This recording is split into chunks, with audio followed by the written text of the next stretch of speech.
to the Office Hours with Lance Lingerfelt, Comms vNext edition. We're coming live from the Comms vNext conference here in Denver, Colorado. And with me today, I have Antares and Dan. They are speaking here at the conference. We're going to talk to them today about what they're speaking about. And some of the other topics that we have on the plate is some sponsorships that we're going through and seeing, and also some of the events we're going to be attending this week. So thank you. And with that, I want to start off the topic with this new device I just saw in the sponsor room for Lenovo. It's called the Legion Go. And I'm not trying to sponsor me. I love Lenovo. I got a laptop and a desktop, and this is my next toy I'm going to get. It's basically like a 9 or 10 inch screen, and you can do it just like a Nintendo Switch. It's got the paddles for each side, but it's Xbox controls, and it's got Windows 11 on it. So you can use it like a Windows 11 tablet and actually plug into Xbox, and if you get the Xbox Game Pass Live, you can pop in the paddles and play your games. And if you're on your network, you can hook it to your Xbox and just go to town, and it is very, very cool. And the price point seemed very cool. She said $700 starting, I think. So very, very neat. It has USB-C, it's portable. It's got a nice case it's about 12 to 14 inches. And it's really, really good, really good. So do you guys have any gadgets you've seen lately that are really neat that you want to mention? Or? I did see some Douglas Sosa, who I worked with at Brainstorm. He's now with Poly HP. And he showed me some of the new HP Poly devices, laptops specifically that have the Copilot button, which I had been waiting around for. Apparently that is a combination of the F23 key that is not on keyboards anymore, and a keyboard combination along with that. So, but having that Copilot key, if you have Windows 11, you get Copilot that pops up to the right. Yeah, I definitely would like to know what the hot key is for that. Yeah. Very I'll look cool. it up and send it to you. Yeah, Dan's the master of the hotkeys keyboard. So, you have anything you've seen lately that you like? I haven't been able to adventure that direction yet. That's okay. I just showed you a mouse this morning. That's true. That's true. Dan has an amazing adaptive, and then we're going to talk a lot about inclusivity today. Yeah. An adaptive mouse that can be adapted for different needs. Yeah. Great. All right. Well, great. If you have any comments, please look us up on the socials. Feel free to talk to us. I do a Office Hours Teams event every week through LinkedIn, and feel free to join us and ask your questions anytime. Dan's on there. I'll have you on there too as well. And let's switch topics here real quick, and let's go to what you're speaking at here at the conference. The Comms vNext conference has been starting off today. They've already had some great sessions. I've already met some great people, a lot of good networking, and in the field and the way the world is changing, and with Copilot and Teams and things going on like that, the way business is changing. I had a really good keynote speaker this morning that really explained it, and the way everything's changing, it's really good to be in this position and going here. So what is your session going to be about today, and what are you going to be talking about? Yeah, tomorrow morning, Antares and I are doing a session on speaker attribution and inclusivity in Microsoft Teams. So we'll be talking about Teams Rooms and the Teams client and potentially other places that shows up in either hardware or software. And we've just had the opportunity to set up our profiles within our Teams clients. So that's for both voice and video. And by doing so in Teams Rooms with certified hardware for the speakers, you can have speaker attribution even though we're in the same room. So for instance, we're all using a microphone here now, and if we were in a Teams meeting room, that doesn't necessarily identify each of us individually. But with proper hardware, it allows our voice profile to be matched with our voice when we're speaking. Yeah, I've seen that.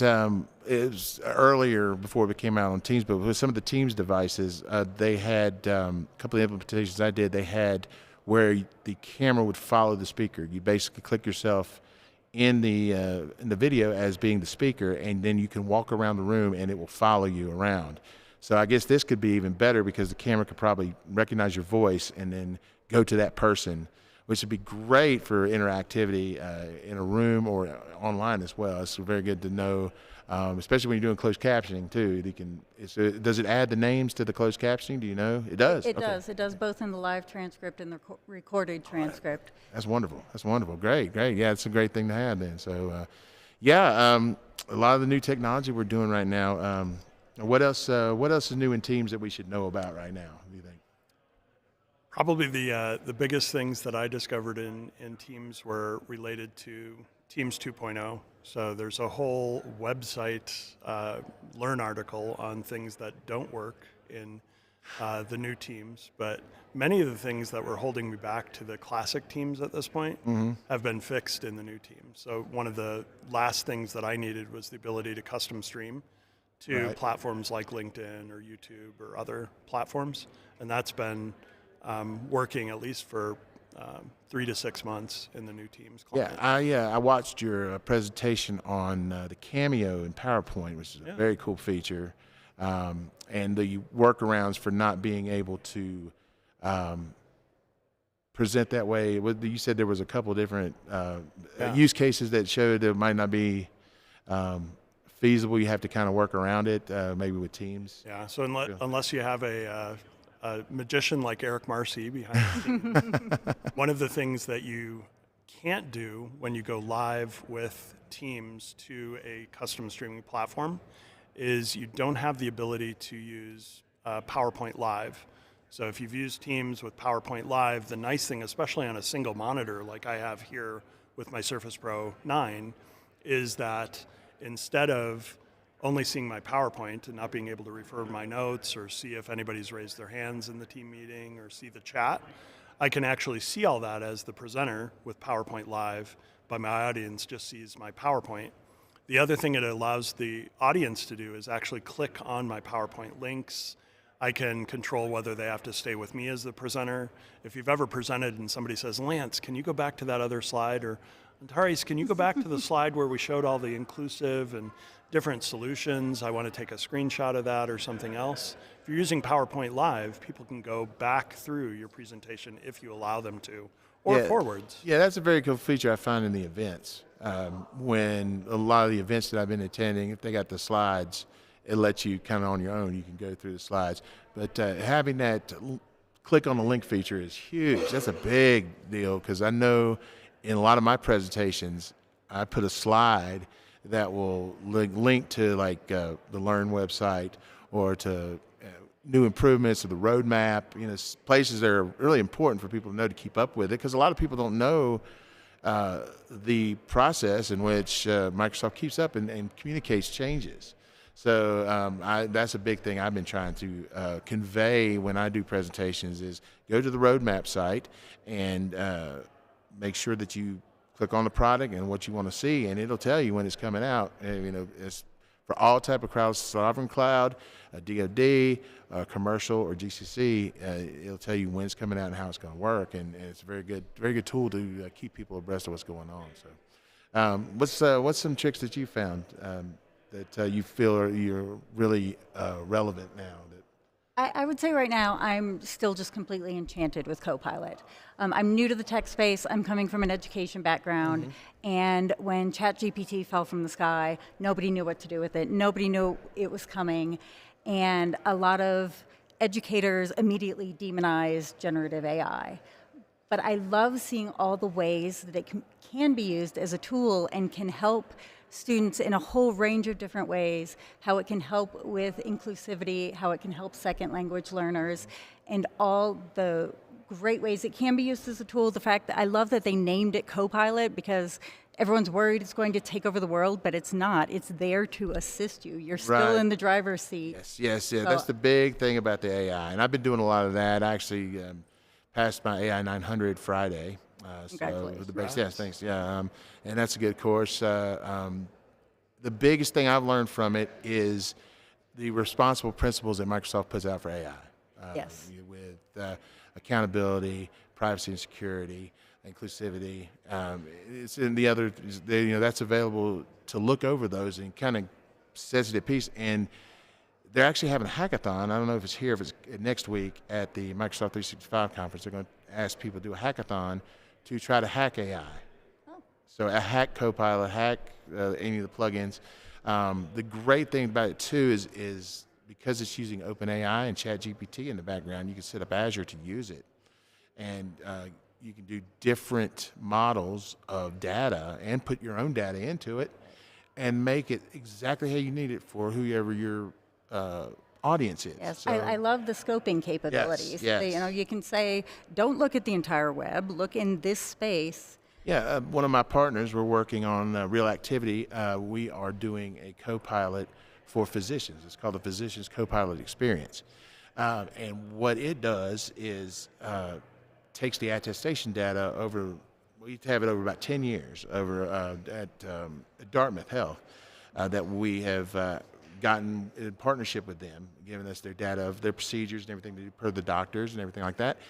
We're putting that into a database that's secured by M365 and Azure, and then having a Copilot front end with a plugin that will go to that data, index that data, and say, I want to know how many procedures this doctor did in 2018.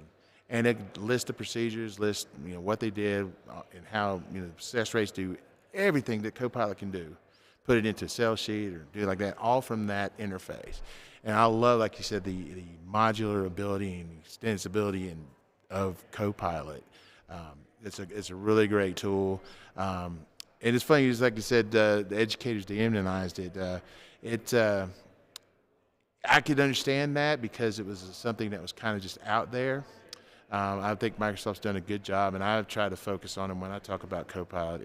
It's all in how you talk to it. I mean, you have to look at it as if it's someone that is already in a second language. So you got to take out slang terms, things things that you might assume they might know, things like that. You have to be very specific in your prompts and say, okay, I have this data here. I want this specific output based on what you put here. And in Copilot, you see like the 30 questions. That's how you can build it. You just go and build, say, okay, I got this data, ingest this data. Then say, okay, I want to do this with this. And then if it kind of gives you a wrong answer, like, no, that was not correct. Take this and look at it again. You can adjust tone for your audience. Yes, you can actually set how the tone is. Like, this is a Copilot that works with children. You are a Copilot that works with physicians, or you're a Copilot that works with police or something like that, so that it can know how to approach. It knows how to take that data, and based on what you've given it, if you have like responses after responses and have that data in there, it can do the probability with the math to pretty much make it sound or act like you're talking to somebody. And you can have fun with it. Today's Yes. Shakespeare's birthday, Yes. and you can have it write in iambic pentameter. Yes, it's great. Was it you that Dan that told to do song lyrics? I used Songsmith. Yes. Okay. For Yeah. that, which is from Microsoft Research. Yeah, It's been so- out for a long time. Yeah. It's still AI. That's the whole thing about it. Yeah, it's around like for a the like you're saying with the Teams voice recognition. That's the same thing that Amazon's been doing with Alexa, saying learn my voice. When you tell Alexa to learn your voice, so it's learned my mother's voice, my father's voice, and my voice, and it knows where we are, and that's voice, like AI voice. That's the whole platform for that. So to integrate into teams like that is so great, and it's a great thing. So but with AI is coming out. Actually, I'll talk about Gemini too for a minute. Gemini is good for different applications, like you said, for different applications. Gemini, because it's based on Google search, and it's a Google product. Lots of IT people, from my experience, if you don't agree, then let me know and we can talk about it. But my experience, Google sometimes gives you better answers when you're searching for technical answers, because Google's been around longer with that than Bing. Bing is different. Everybody will say it feels different with Bing. So when you use Copilot, you might get the same type of responses that you would when you search. But with Google, you're going to get those type of responses, which are usually more technical or more to the point. And it's not Microsoft's fault, it's not Google's fault, it's just kind of the way, again, how the data has been gathered over the years and how it's been used and how responses and feedback have been given. So I recommend anybody that's using AI in any form, Copilot, Gemini, ChatGPT, find a subject that you want, that you know the answer to, exactly how you want it, the answer. Okay, and then train. You actually can train the Copilot as you go. So say you have like a document, you know this has its answers, and you want to have this particular conclusion drawn from it. Like say it's like you take a book and you say, I want to summarize this book, and you know what the author's talking about. So you say, ingest this book, index it. I want you to speak on this book, and you do a generic prompt. And it says, summarize this book for me. And then see how it is, and then you can change the type of Copilot for the type of user. Say, I want you to speak as an English professor, would, or someone from Harvard. Again, those are all valid things to try, and see what kind of answers you get, and see how it changes as you prompt it over the time. So that's the biggest thing that people are learning, I think, is making it a whole lot better. Do y'all agree with that? Or? Yeah, the skill of prompt generation Yes. is fascinating and something that I've seen people do really well and not well at all. Like I said, it's a new skill. Yeah, it is a new skill, but it is a skill when mastered can accelerate your productivity like 100-fold. I used to spend time making PowerPoints for my presentations for stuff. And last week I did a presentation on Secure Score. And I had a day to prepare it. I knew Secure Score, I knew what I wanted. So I went to Copilot and I said, summarize Secure Score and features and use cases, and did that. And I said, okay, well, now take this. And I went into PowerPoint with Copilot and I said, take this information and I want you to build a PowerPoint based on it with this template. I downloaded a template and told it, and it did it in 2 seconds. And then I just had to add my personal page and some things. I'm able to create a PowerPoint for a presentation in 15 minutes at the most, where it used to take me 2 hours. And if you got some type of presentation that you got to do that is weekly or something, for like a weekly report or something like that, you can tell Copilot to every week when you get this file, summarize it, put it up on this in an email and send it to me, or send it to the boss. Then you go to the boss and says, is this feedback? Is this properly what you need? And he's like, no, I want more information on that. Then you can tell Copilot to go, okay, give me this information. So, it's kind of like training. If everybody gets to kind of teach, everybody gets to teach something. So it's where the human element comes in, because you cannot replace the human element with any artificial intelligence. There's no way. There's the ones out there that say they can do facial expressions and they can do sentiment. There's sentiment analysis where it can probably, but it's still doing math. When you learn the back end of the AI, you learn that it uses very, very complex math to take the responses and put them in a group, cluster them, or actually label them to specific answers that are known. And then says, okay, well, based on this, it goes through all this stuff. It says, oh, this is probably probably the best thing to say. And you can, the more, like I said, the more you prompt it, the more you train it, you can make it do what you want. But again, there's the responsible principles of AI, which I recommend everybody go. There's a webpage for it. I'll try to find it and provide it for you on the recording of this. That way, you can look at it then. But anyway, yeah, that's a big thing. So anyway, all right. What's next? Anything you all want to bring up? Yeah, I know. Besides office hours, next week is the Microsoft 365 conference. Yes. And Lance, you're attending, correct? Yes, I am. I'm attending the Microsoft 365 conference next week. It's going to be a big event all about AI. It's the place to be if you are in IT to try to get hyped up for it. There is a lot of, like you said, there's a lot of more questions, and how do we do this? And Microsoft has got all this information. If you're an IT person and listening to this, there's a webpage for the Copilot deployment kit. There's a deployment kit that gives slides, gives information, gives presentation abilities and use cases, so that you can go to your leadership and say, look, we want to implement this. This is how we can do it. And we can at least get a pilot and get them started on it. And again, with the new licensing that they've put out for Copilot, you got more opportunity to do that. You're going to get the full-blown co-pilot. I mean, we had a session this morning about the different co-pilots. I'm sure that'll be available to everybody. They said he was going to present the slides to that, so that'll be available. But yeah, it looks to be in Orlando. It's going to be great. A lot of people network there. I was lucky enough to go last year, and I met so many people there, and I've gotten into this because of that conference. So it has been great for my career, great transition, and I recommend if you have the chance. I think they're still selling tickets to it, so if you got a chance to go, I would go, even if it's just for the social sessions. If you're in the Florida area, Orlando area, it's going to be at the Disney Resort, and I've been talking to half the people here going, and they're already talking about they're doing the Microsoft people I've spoken to. They're already got plans to do podcasts there and other things. It's going to be great. It's going to be a great thing. So, okay. Next topic we talk about, I guess, networking in general. Since we came off of that, my regular office hours this Friday. I'm going to talk about that and recap this event, and I'll probably provide this video as well to the link to this. And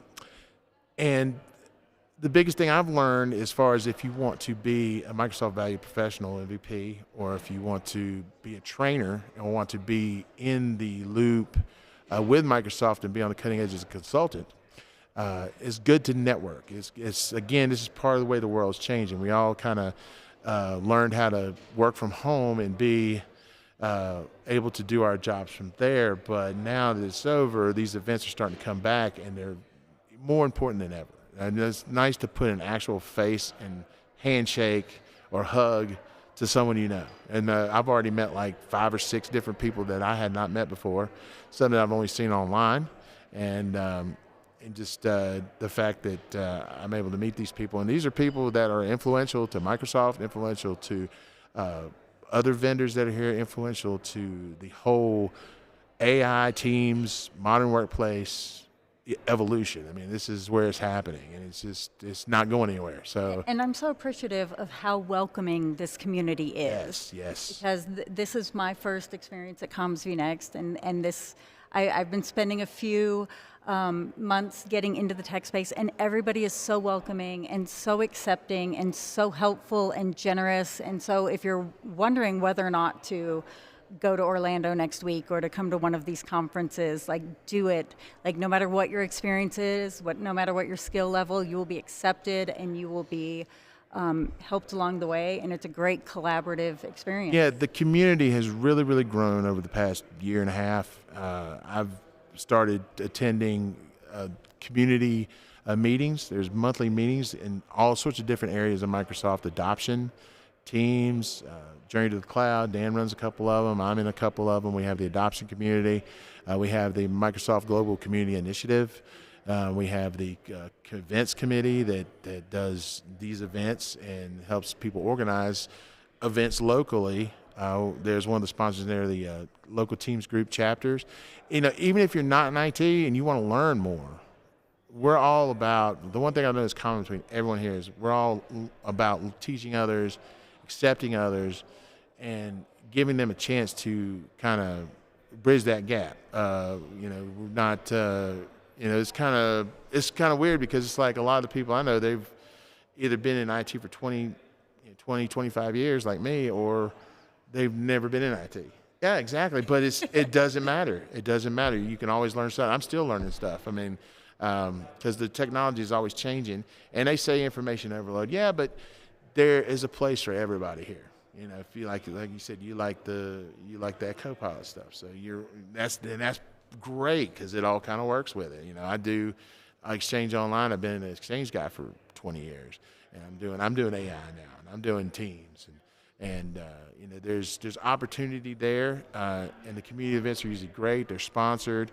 You get to meet people, and you have connections, people you can go to if you're having issues. There are community forums.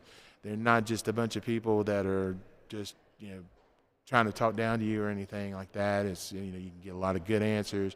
There's all the information to learn this stuff is on Learn. It's out there. I just finished the AI Skills Challenge, and it took me about 2 weeks to do it, but great way they've transformed the training. because I've been a trainer since 2001. So to do it back then and to do it now, I've seen it change. I've been involved in all that kind of thing with the grandmasters and other things related to training, and it's really focused on the student. It really is. And what are your thoughts on that, Dan? Yeah, I know from a networking perspective, Antares mentioned the welcoming aspect of vNext and other events. I think of it back to college because that was really my first opportunity to do a lot of networking and think about the people that I knew and the people that I had connections with. Some people feel comfortable at a smaller college. Some people feel really comfortable at a larger college. So if you think of vNext as maybe that medium college experience where there's lots of people to meet, but it's not necessarily overwhelming. And the Microsoft 365 conference, depending on how you feel about networking and the people you know in the community, although they're welcoming, it's a little overwhelming if it's your first experience. So vNext I came to 4 years ago and have been back for several of these events, and it's definitely the best food I've ever had at a conference. The price point was something that attracted me to this particular event, and then just the networking opportunities. I'm excited. The churros are legendary. Yes. Yeah, but that's important. But the smaller community events that are all of you can go to events. Is it events.microsoft.com, I believe, or? I think that's there's this whole website dedicated to community events that people like us that we don't work for Microsoft, or we might have in the past, or we're just people that are in IT that love technology and want to help spread it and teach it and give people opportunities to learn and grow. We have community events that just local. I mean, worldwide. Worldwide. Yeah, worldwide. I mean, I went to the Microsoft Community Days at Sea. We went on actual cruise. It was the first conference on a cruise ship for Microsoft. For Microsoft, for Microsoft 365, yeah. And I broke my toe, so, but I still had a good time, and I met all these people again, and now so I come here, and it just took that one time, and I know all these people, and there's so many different ways, not just using Microsoft apps, but also other apps that I never thought about using that are sociable, and using them in a way that are not just what most people stereotype think a lot of these social apps are.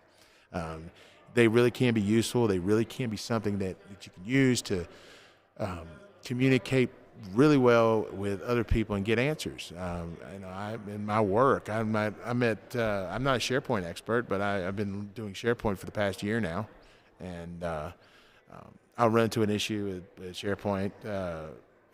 Maybe something SharePoint on-prem or SharePoint online hybrid or something like that I might not find real quick, or I can't, or something a little more advanced. I got 4 or 5 people now. I can make a quick email to Teams ping or a phone call and say, look, dude, I got this issue. What can I do?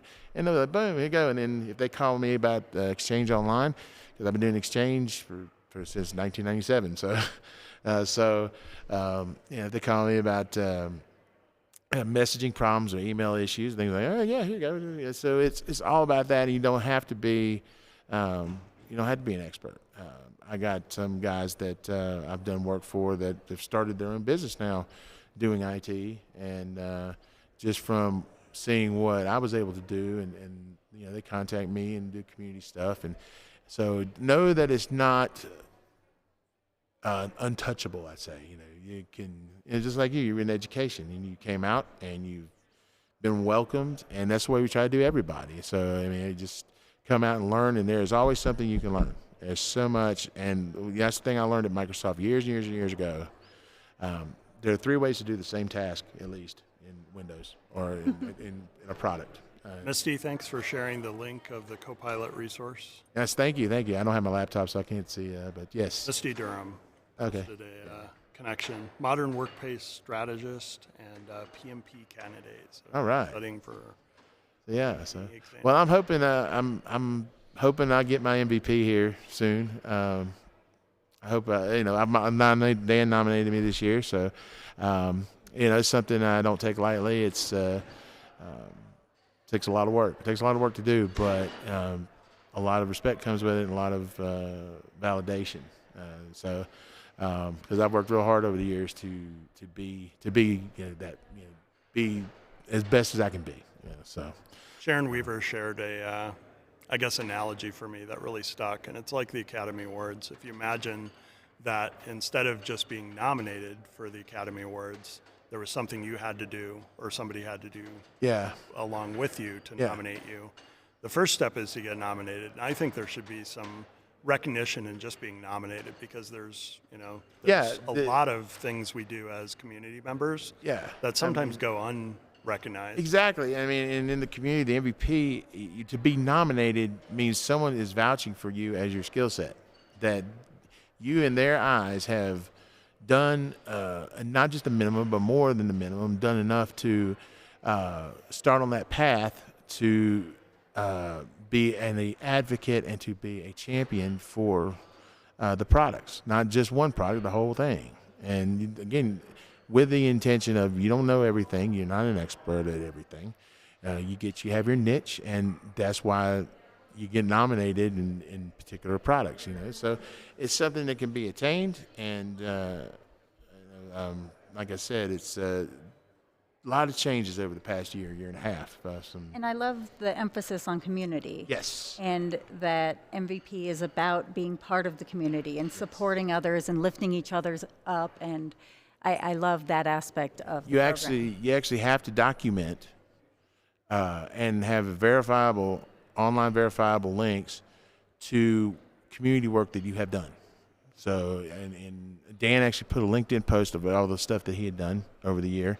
And whether it's speaking at a conference like this, offering mentoring to other people, doing a podcast, training people, going to school, volunteering at an event, just helping the community out, helping build this thing.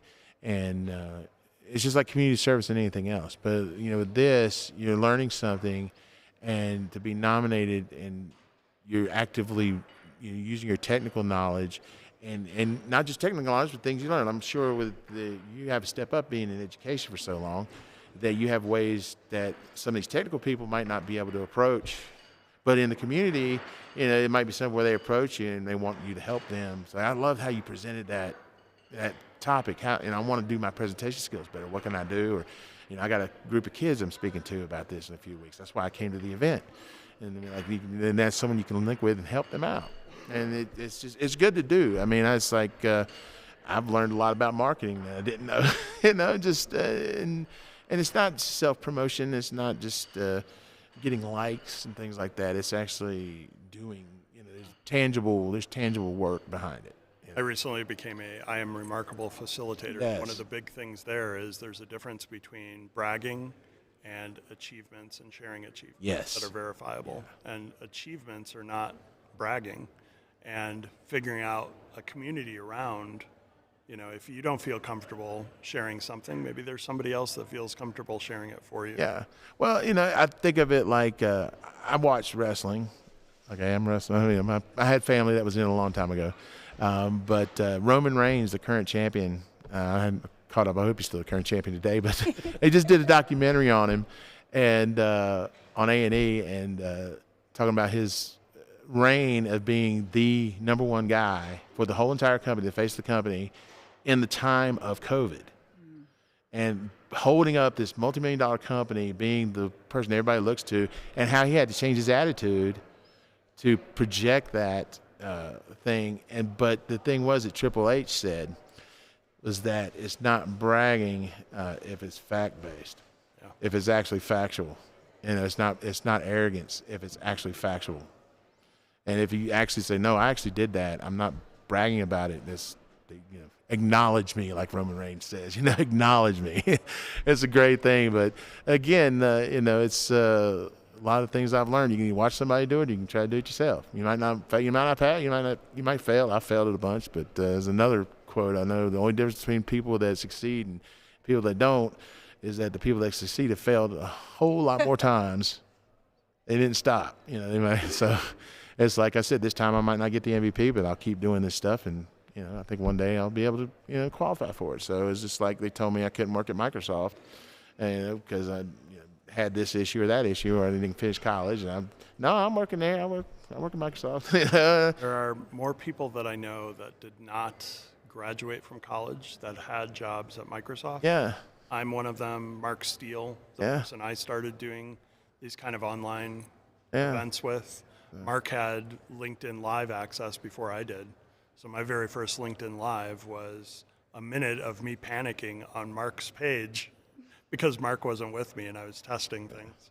Yeah, and nothing against that, but I like the paper ceiling analogy. You know, you can break through that. It's not the glass ceiling; it's the paper ceiling these days. Yep. So, and I found my niche being in IT, and when I got my first job in customer service at Microsoft, doing Windows 98 support and Windows ME support, which is I don't miss it. I don't. Yeah. Well, the one thing about the Windows ME, like someone called my machine didn't work. Did you upgrade from Windows 98? Like, yes. Okay, run this tool. The reversal tool on the Windows ME disk. We reversed. That was just like, don't even try to troubleshoot it with them. Just run that and let them go back to Windows 98. One of the best.